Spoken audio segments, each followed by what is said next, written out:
brilliant people! Good afternoon po to all of you. And 5:20 na yung oras natin pero andito pa ako sa school. Just wanna share to all of you kung ano yung experience ko today at paano ko siya nilaban. Alam niyo mga my dear, last Friday kasi binigyan ako ng co-or ko ng deadline, ultimatum kumbaga na I have to submit my lesson plan kasi meron akong pinakahuling demonstration, class observation rather, this coming Wednesday. So, 2 days from now, mag-demonstrate na naman ako.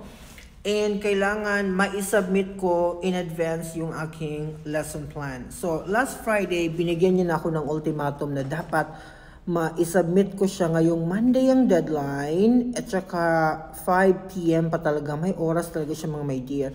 Tingnan mo yung mata ko, pulang-pula kasi nilaban ko talaga siya ngayong araw.